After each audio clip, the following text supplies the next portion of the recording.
L'Atelier de l'Europe, à la découverte de la collection d'œuvres d'art du Conseil de l'Europe. Le Palais de l'Europe, par Henri Bernard, avec Maria Pejcinovic-Buric, Gotti Boll, Pape Ndiaye, Catherine Lalumière et dans les archives sonores, la voix de Valéry Giscard d'Estaing. Le président de la République a passé quelques heures à Strasbourg cet après-midi pour inaugurer le nouveau siège du Conseil de l'Europe et du Parlement européen. La construction d'un édifice est toujours un signe de vitalité et d'espoir, mais combien davantage lorsque cet édifice est la maison commune de 19 nations européennes. Le Palais de l'Europe a été conçu par l'architecte français Henri Bernard, connu pour la réalisation de la Maison de la Radio à Paris. Il est inauguré en 1977 par le président Valéry Giscard d'Estaing. Le nouveau palais est un bâtiment très moderne, massif à l'extérieur, harmonieux à l'intérieur, avec une décoration d'aujourd'hui. Cela au regret de ceux qui voudraient qu'en 1977, on construise des néo-palais Bourbon ou des néo-chambres des communes. Et ce palais de l'Europe, dans son esthétique, il est tiraillé un peu entre deux aspects. Ce qu'on peut percevoir de l'extérieur déjà, un bâtiment assez austère, massif, rigoureux. Le palais est constitué d'une base carrée de 106 mètres de côté et d'une hauteur de 38 mètres repartie sur 9 étages. Le niveau du sol de l'accès est aussi surélevé. On est un peu dans une position de surplomb, un peu écrasante par rapport à l'environnement. Et aussi le rythme extérieur de ce bâtiment, qui est rythmé par des murs de béton comme ça qui émergent à l'extérieur, il est donné par la trame des grandes salles de commission. Donc il y a une dizaine de grandes salles de commission qui font un peu la périphérie de cette sorte de forteresse.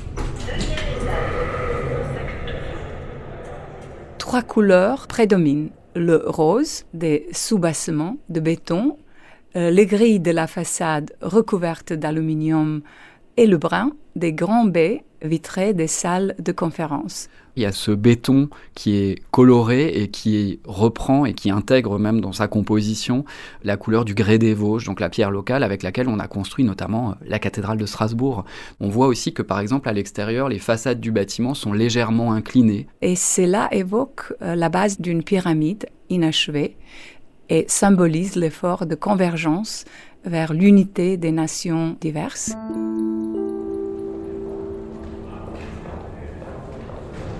Et puis, à l'inverse, à l'intérieur, un langage peut-être plus doux, avec des courbes, des éléments de forme organique, la charpente de ce grand hémicycle au centre qui est tout à fait impressionnante, en bois.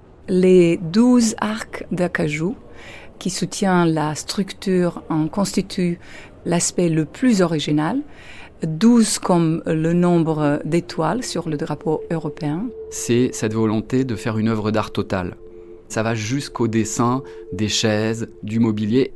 C'est un style très coloré.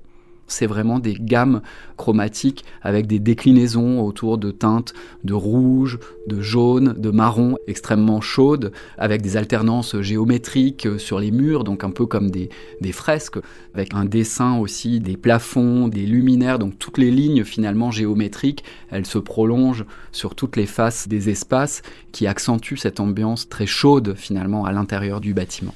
Ce n'est pas un hasard si dans les bâtiments que nous inaugurons aujourd'hui, l'hémicycle est au centre. C'est en effet du dialogue permanent qu'il assure entre les élus des peuples et les représentants des gouvernements, entre l'Assemblée parlementaire et le Comité des ministres, que le Conseil de l'Europe tire une part essentielle de son originalité et de son dynamisme. Il y a la position centrale de l'hémicycle dans cette sorte de grande cour intérieure, et puis il y a une émergence extérieure à l'angle du bâtiment en forme de rotonde qui est la salle du comité des ministres. Donc on a là une lecture dans l'architecture des pouvoirs en fait qui caractérisent la structure institutionnelle du Conseil de l'Europe. C'est un très beau lieu que le Palais de l'Europe, mais c'est un lieu qui est aussi habité. Il est habité de toutes celles et ceux qui y travaillent. Il y a beaucoup de monde qui travaille ici. Mais il est aussi habité par l'esprit. Et l'esprit, il se matérialise par les œuvres. Il peut se matérialiser aussi par des concerts, par les notes de musique qui peuvent retentir parfois. Et tout cela contribue à faire de ce lieu, le Palais de l'Europe, un lieu vivant. Henri Bernard dit qu'il faut penser ce bâtiment comme un musée. Il défend l'idée que le bâtiment, et je le cite, constitue en lui-même une exposition permanente de l'art contemporain d'Europe, dont l'influence sur les arts du monde demeure capitale. Donc il y a vraiment chez lui cette volonté de faire un écrin pour les œuvres d'art qui seront données par les États membres du Conseil de l'Europe. La tradition, c'est que tout pays qui adhère au Conseil de l'Europe accompagne son adhésion du don d'une œuvre d'art. C'est un symbole du message que le pays en question veut faire passer. C'est aussi l'occasion de faire connaître des artistes dont le pays en question est fier et ça participe de sa publicité en quelque sorte. Dès sa création, le Conseil de l'Europe obtient un certain nombre d'œuvres d'art de la part de ses pays membres, et en particulier la France. Il possède ainsi près de 150 œuvres d'art, des tableaux, des tapisseries, des sculptures réparties principalement au Palais de l'Europe, mais aussi au Palais des droits de l'homme ou à leur abord. Chaque œuvre est intéressante, bien sûr, mais c'est la juxtaposition qui me paraît intéressante parce que on constate une mosaïque d'héritage, de patrimoine culturel, etc. Et c'est l'Europe. Mais nous avons aussi, au fil des millénaires, élaboré un tronc commun de valeurs, ces valeurs humanistes aussi. C'est ça. Et ce tronc commun transcende la variété. Il y a des lignes de force qui nous sont communes et dont nous devons prendre conscience. Et ce sont ces valeurs fondamentales. C'était Le Palais de l'Europe par Henri Bernard. Un podcast du Conseil de l'Europe créé par Charlotte Roux, Antoine Auger, Anne Kropotkin.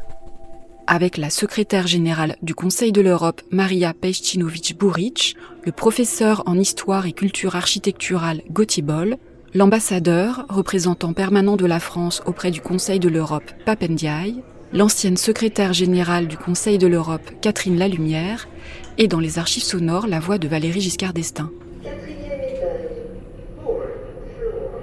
D'autres épisodes sont à retrouver sur le site du Conseil de l'Europe.